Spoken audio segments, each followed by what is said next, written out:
in thinking about US goals, and this has been peppered throughout the conversation today, but COP26 is coming up. And what does that mean for US companies? What does that mean for global entities coming together? And really, what can we be looking towards later this year with COP26 as it pertains to our climate commitments? It certainly presents a unique opportunity for the private sector to both support and drive forward climate policy goals and to showcase their own progress towards the 2030 goals. It's an important, but in going towards this, it's important to concretely consider ahead of COP26 what goals the private sector would like to accomplish for a successful meeting and what perhaps is currently missing from the planning that could be addressed in the coming months to make this the most impactful meeting yet. So this session will explore how leading companies are preparing internally, what kinds of commitments and strategies are being considered, and how public-private collaborations are in play for this landmark meeting. Concordia will use this conversation to report out and set the groundwork to collaborate how over the coming months we'll approach the conversations, not only ahead of COP26, but our own flagship forum, the Concordia Annual Summit, taking place in September. So to lead this conversation, we have moderator Hannah Young. She's the Deputy Consul General of the British Consulate General. Of course, the UK is host to COP26 this year. We have Javier Quiñones. He's the CEO and Chief Sustainability Officer of IKEA US. We have Douglas Sabo, Chief Sustainability Officer of Visa. Marisa Drew, Chief Sustainability Officer and Global Head of Sustainability Strategy, Advisory and Finance at Credit Suisse, and Virginie Helias, Chief Sustainability Officer at Procter & Gamble. To my panel, take it away. Well, hello and good afternoon, everybody. I'm Hannah Young from the British government, and we're really excited about hosting the UN Climate Conference COP26 and taking on the COP presidency later this November. Our overarching theme is all about raising ambition on climate mitigations, on adaptation and resilience, and on financing climate solutions. And this must be a whole of society effort. We need countries, states, cities, businesses, civil society, and individuals to play their part. And so I'm delighted to be moderating this Concordia Sustainability Today session on the road to COP26. And over the next 20 minutes, we're going to hear from our panelists on their own climate efforts and their views on what will make COP26 a success. So without further ado, I would like to ask each of our panelists, as we start gearing up for COP26, what are your organisation's main areas of focus and how are you progressing against your climate goals? And if I could invite Marisa from Credit Suisse to kick us off. Marisa. Sure thing. Well, delighted to be here. Thank you for having me, and I'm very pleased to be engaging in this conversation with such esteemed panelists who I admire and respect your companies very, very much. So maybe a little alliteration to start. I'm thinking of this in the context at Credit Suisse in sort of 3 C buckets, if you will. One is company, meaning how are we acting as an enterprise ourselves? What are we doing as an organization around our climate goals? The next C is clients. So how are we helping our clients through the journey? And that can be in the form of mobilizing capital, but also to raise education and awareness so that our clients are much more facile with the overall agenda for climate. And thirdly would be collaboration. So we are spending a lot of time with cross-industry and cross-sector actors coming together to say if maybe we bring our unique expertise as actors, we've got a fighting chance to get there on solving some of these intractable problems. So really quickly skipping through. As a finance organization, we've committed to net zero using science-based targets. And as a financial services provider, we lend and we bank virtually every industry. So if we're going to get to net zero all the way through scope 3 for us, we pretty much have to map every industry and figure out which industries can be on that path to net zero with us so that ultimately we're in alignment on scope 3. Secondly, on clients, just to give you a little bit of an example, we have created numerous funds for our clients to invest in thematically along climate agendas, everything from climate innovation, so those disruptors, through to more traditional sort of thematic funds that target specific things like the food system and regenerative agriculture. And finally, we're spending a lot of time in the education space. So we've just put out a report that I'm very proud of called Decarbonizing Your Portfolio. So if you are investing your money, how do you think not only about investing in companies that are on the pathway to green, but how do you look holistically at your portfolio at that level and think about it? And then finally, when we talk about collaboration, we want to come together as an industry because we think finance with all of its power can drive so much good change if we are unified in our approach. So a couple of examples, we've joined something called the FSTF, that is the Financial Services Task Force under the auspices of His Royal Highness Prince Charles. And this is an industry effort to think about how do we influence policymakers like the G7? How do we set targets around what good looks like for things like carbon offsets? How long do we accept carbon offsets versus carbon capture technology and all of that, but as an industry? And we're also tackling really tough things. So the last panelist just touched on, like biodiversity. For financial services organizations and for our investors to be thinking about investing behind biodiversity, you have to have financially material metrics, and those don't really exist today. So we're working with NGOs and climate scientists together as a group to try to figure out some of those hard graph things. Thanks, Marisa. Let me bring Javier now in from IKEA. Same question to you, Javier. What is your main focus at the moment?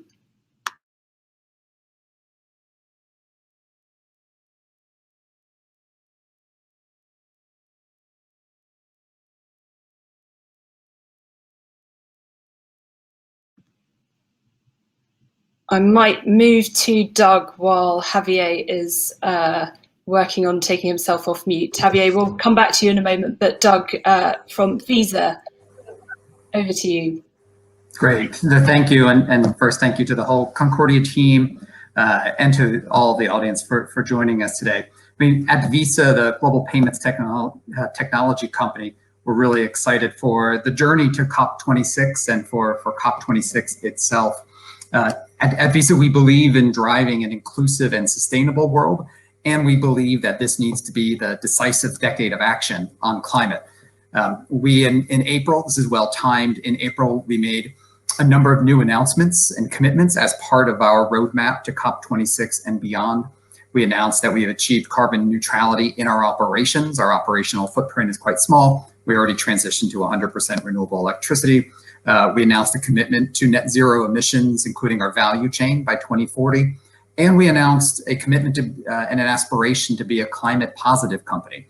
And the reason that that's significant is, again, as a payments technology company, our own operational footprint is quite small and has largely been addressed, although we'll continue to look for ways to squeeze out any remaining emissions that we have. But you have to get your own house in order first, and that's where our focus has been for a number of years.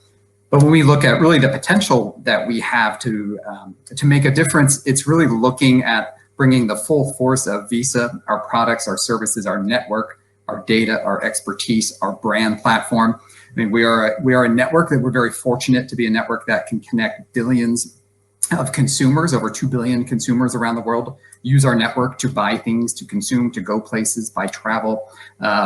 We connect millions of merchants, thousands of financial institutions, hundreds of governments. And so that is the role that we're looking at of what we can do as to be a climate positive company, to bring all of those forces to bear to help others understand their footprint, to inspire them to action. So we are working on understanding consumers, what are their barriers and drivers of sustainable living and sustainable consumption. We're right now in the midst of the third year of a great 30-country study led by GlobeScan, but with other partners like IKEA and ourselves and a few others to really understand what motivates consumers, what will it take to get consumers to shift behaviors in many ways. We're working to inspire action, including through the Brands for Good initiative that P&G and ourselves and others have been founders of, to really make sustainable living more attractive and more rewarding and attainable. We're working to empower consumers. We have a partnership with a firm called Ecolytic, and there's others in that space, to help through our banks have consumers have better understanding of the footprint of their consumption on a transaction level and be able to take action on that. And finally, we're looking at unique ways that payments, that digital payments in particular in our network can help enable sustainable behaviors themselves. So we're working with 400 transit agencies to take friction out of consumers and travelers taking public transit.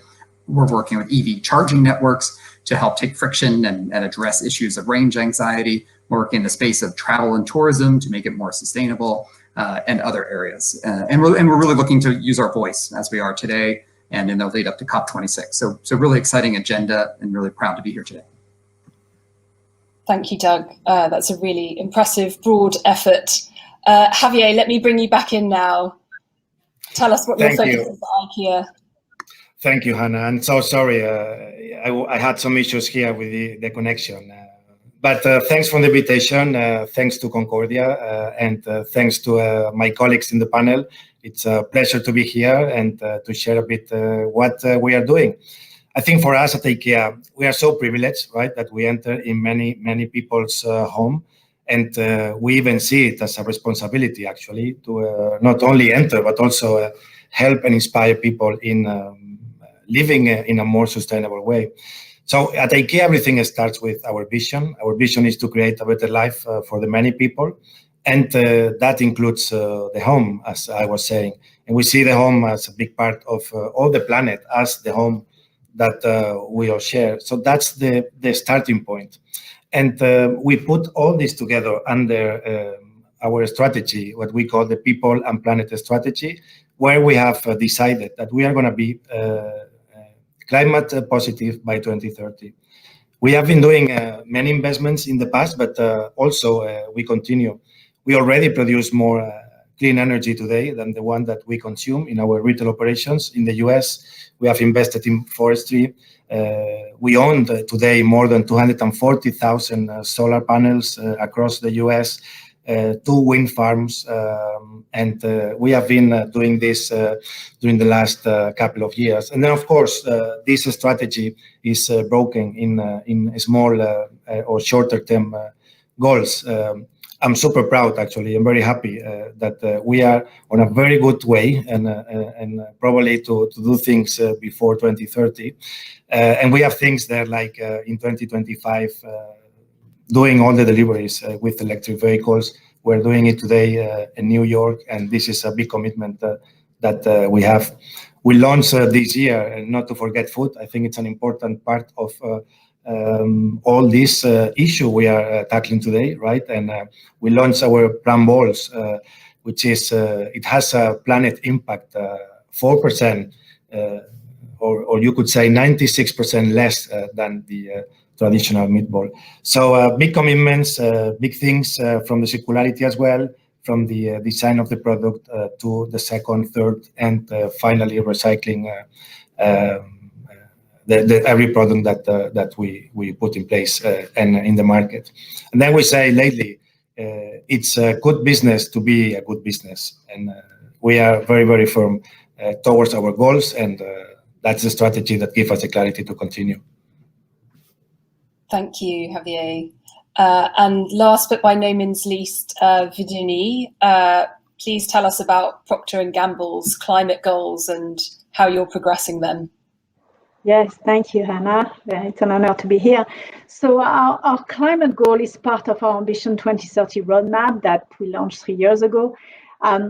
And we have a science-based target that is to reduce our emission by an absolute 50% in our operation. And last year we achieved a 52% reduction. So that is absolute, which means that going forward we need to absorb growth.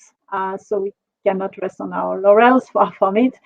And one key driver of this reduction goal is to transition to renewable electricity. So today, over 95% of our purchased electricity is coming from renewable sources globally.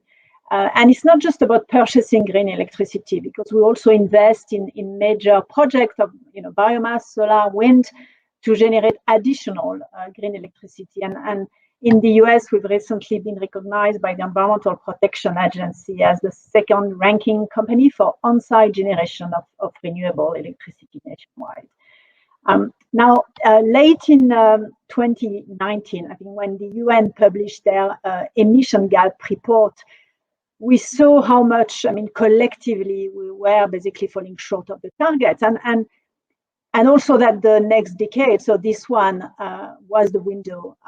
We wanted to have a chance to change the course on climate. And that was a trigger for us. And so we ask ourselves, how can we accelerate our efforts beyond the current science-based target? And so last July, we announced a new goal on climate. We announced that we will be carbon neutral for the 2020-2030 decade in our operation. And so that means that on top of reducing our own emission, which remains the absolute priority, we will balance the emission that we are not yet able to eliminate by investing in natural climate solution.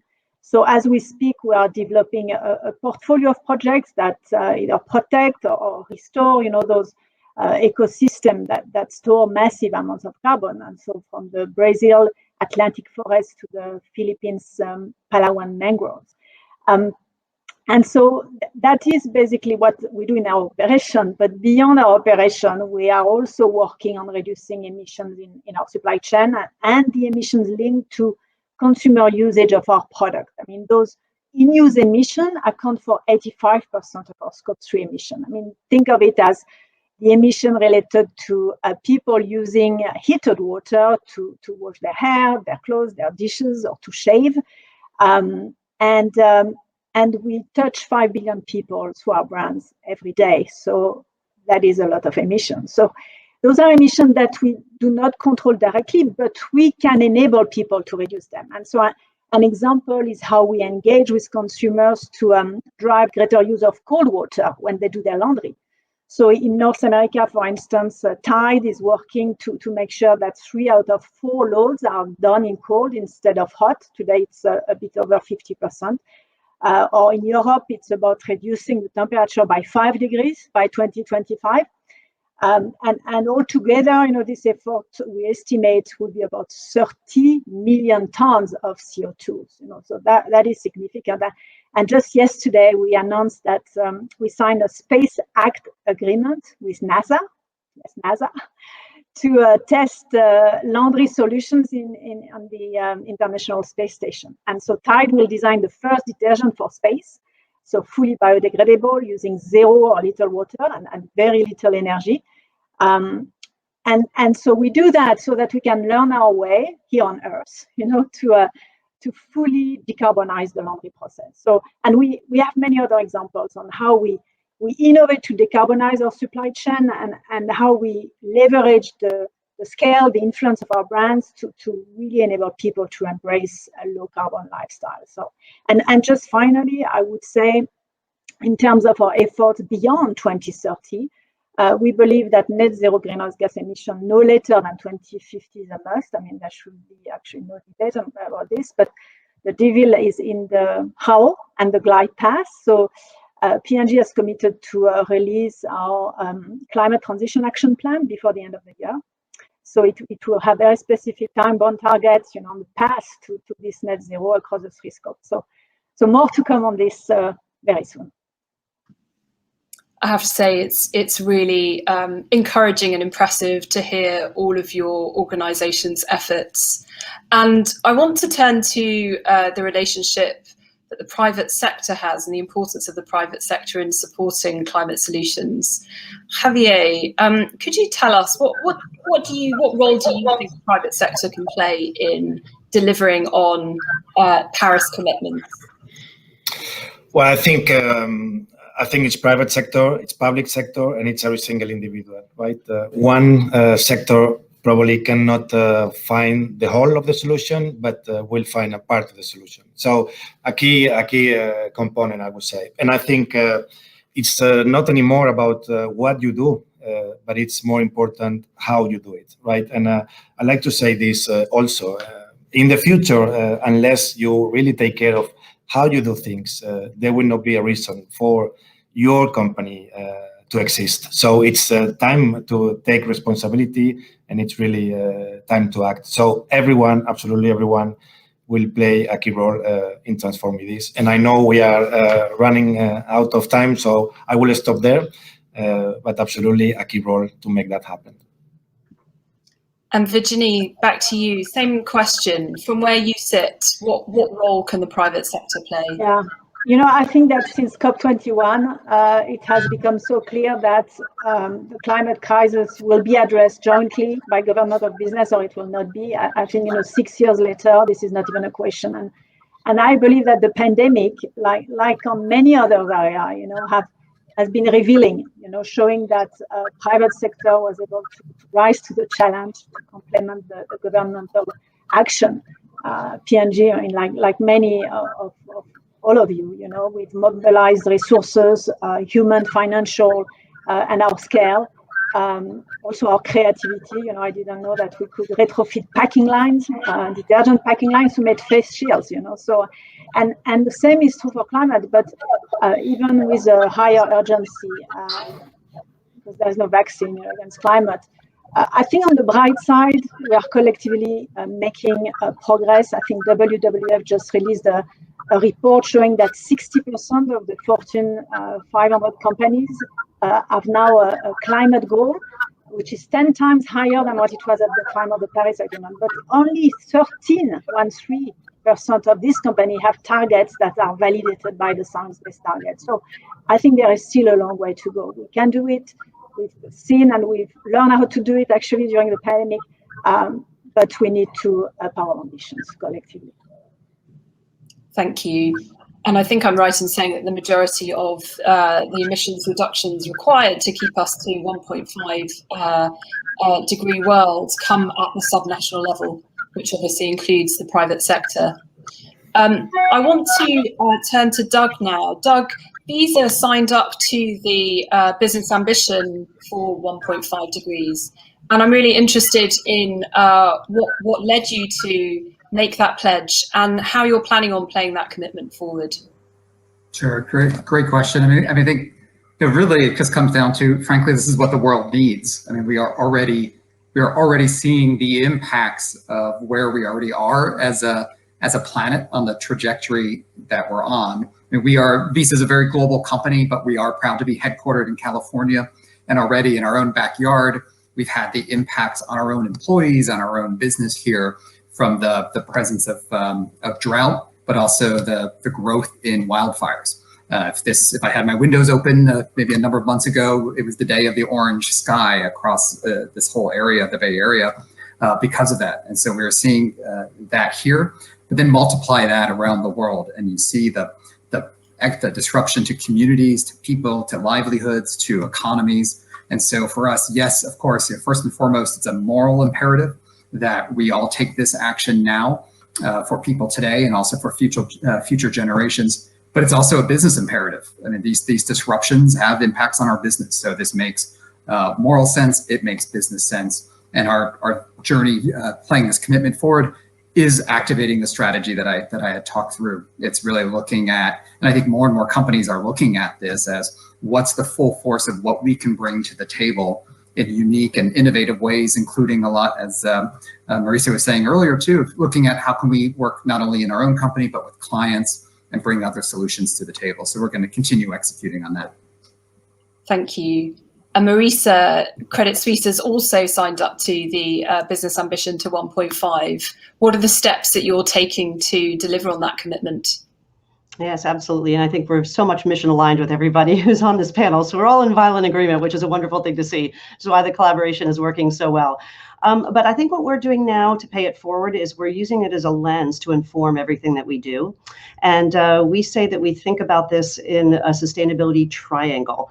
And that triangle is disruption, so financing the disruptors, these young companies that are creating breakthrough technologies or solutions, which are inspiring me every day, from the plant-based burger companies that we're taking public to alternative packaging companies and breakthrough solutions for intractable problems in some of the hard to abate sectors, that we still don't have pathways yet that are truly green. Second lens is protection. So a little bit what we were talking about before. So we'd say protect what is precious today and for the future. That's leading us to all this work in conservation. So an example, when we set and looked at the UN Sustainable Development Goals and said, where has there been a dearth of private capital? So it's underinvested on one of the goals. That led us to the oceans, which are woefully underinvested from a private capital point of view. And we created an ocean fund, like something that's never done before. And very, very pleased that we've been able to mobilize in a short period of time hundreds of millions of capital for ocean conservation, which 5 years ago people said would have been an impossible task. And then the third leg of that triangle is transition. The one thing that we know is that for the high carbon emitting industries in particular, they're going to have to invest billions and trillions of money into their corporate transition to a net zero world. And as a financial services provider, we feel it's our obligation and duty to help finance that transition for our clients. So those three legs of the triangle altogether are really driving our strategy and the way we are behaving and trying to meet that 1.5 degree commitment. Wonderful. Thank you so much. And as you say, time is slipping away. So we are now on to the final question, and I'm going to ask the same question of each of our panelists. We are just under 5 months away from the COP26 conference itself. And so to each of our panelists, what are the 2 headlines that you would like to see coming out of COP26? What does success look like for you? Let's start with Virginie. Right. So maybe a bit provocative, but I would say that we perhaps should keep our expectation in check so that we are not disappointed. Like after many COPs, I mean, I think the biggest benefits of COPs is the run-up. You know, it's really when there is this, and especially for this one, there is massive mobilization on the announcement. We'll see a flurry of announcements, which is great. You know, there is a kind of healthy competition to the top for the greater good. It's great. So maybe one headline would be something like COP26, finally 1.5 degrees within reach, which means more ambitious NDCs, and 100% of those Fortune 500 companies have committed to science-based targets on climate. You know, that would be for me success. And maybe the other one would be something like COP26 are finally putting the money where the mouth is as far as a just transition is concerned. You know, promises made to the developing countries are kept, especially the pledge of $100 billion a year, you know, in climate financing. So that could be the two great headlines to see after COP. Thank you. So greater ambition on commitments and on finance, and capitalize on the momentum in advance of COP. That sounds excellent. Doug, same question to you. Great, and I love the question about headlines. I do a series on LinkedIn of headlines of progress on sustainable living. So the more headlines, the better. So I really appreciate that. Sorry, that was not intended to be a shameless plug. I think first headline, exactly as Virginie said, is really that we got through COP26, we got the commitments needed by governments around the world to get us on track to the 1.5 degree world with the milestone by 2030 of 50% reduction. I think the second headline, would love to see a whole series of announcements, bold new commitments, collaborations, almost radical collaboration among private sector, governments, NGOs, other stakeholder groups. I'm going to cheat with a third. And that really is that similar to what Virginie said, that the topics of inclusion, equity, and just transition are actually on the agenda like they've never been before. So those are my 2 plus a bonus. No, that's great. And the British government has already committed to this being the most inclusive COP. So I very much agree with you on your third point as well. Marisa, over to you. What does success look like for you at COP26? Well, I don't want to echo all that's been said before because they stole my headlines. But if I'm going to add a few extras with my financial services hat on, I would love to see some sort of an agreement on how to price carbon globally. Because unless we can price the cost of all of these activities in an efficient market way, it's very hard to avoid free rider problems and some of these other things that creep in. And I think, you know, if we're all held to account with the cost of the things that we're doing to harm the planet, it will drive us in a very, very directed way to better behavior. So that would be one. I'd love to see that. I live in a very hopeful world. And the second one is some harmony of disclosure standards. We're moving there, but there's still not an agreement because our investors are saying, if I want to invest behind the ESG or sustainability leaders, I have a hard time today putting 2 companies in the same industry side by side and having this similar data to be able to make informed investment decisions. And if we want to get capital to continue to drive behind all these wonderful companies like my peers on this session who are doing amazing things, we need to have that investment community be able to do that in a very, very thoughtful way. Thank you. Very much in agreement with that. And finally, Javier. I think I would love to see acceleration, right, as one of the key headlines, even more. And align in a global action. And I think fully agree with my colleagues here, but really turn the ambition into action and act quicker and reduce these long-term goals to a shorter or as short as possible. And then I think a transition to a net zero society, it's so necessary, and I think it's been mentioned as well, but I fully agree. This has to happen, and we need to take bolder decisions as leaders in the different organizations and governments and so on. So that would be my two big ones, I believe. Well, thank you so much to all of our panelists for an excellent conversation today, and more broadly for all of your leadership in your respective organisations and sectors.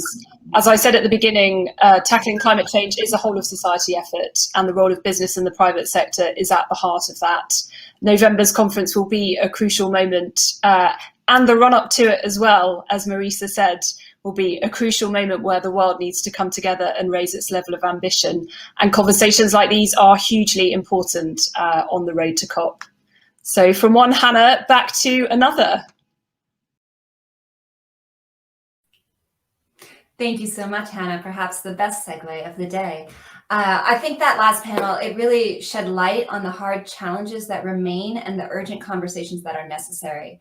I appreciate that they spoke about financing the disruptors, about the importance of not stopping with your immediate business, but understanding your supply chain and distribution channels, and when in doubt, go to space. So this last panel spoke to many of the matters discussed in our morning partnership accelerator as well, and affirms the direction of our planning for the Concordia Annual Summit taking place September 20th. Each of our speakers in this last panel and throughout today spoke about cross-sector collaboration and partnerships in their sustainability work. This is, of course, a central message that Concordia wants to impress upon our audience today, and it feels like an appropriate space to wrap up. I want to take a moment to thank all of our partners at Rubicon, especially Michael Allegretti, David Racheson, and Katie Kinnear for the work they put into co-designing these sessions, our incredible speakers, members, Kara and Maddie on the Concordia team, and everyone who joined us today. I want to extend a special thank you to all of our members who are in attendance today as audience or speakers. Global patron members on our stage today included PepsiCo, SAS, Walmart, Visa, Bayer, PMI, and Microsoft. Through these events, oh, and of course, Rubicon. Through these events, our members are co-building outcomes-driven programming that touch on key themes and build out our overall programming. Our membership community is the backbone of Concordia's work, and our members play a vital role in raising important issues and supporting the cause of cross-sector collaboration to bring about social impact. To learn more about membership, including how our partnerships department works year-round to create and strengthen public-private partnerships in pursuit of positive social impact, connect with any Concordia team member. We'd love to have that conversation with you and learn more about your work as it relates to this.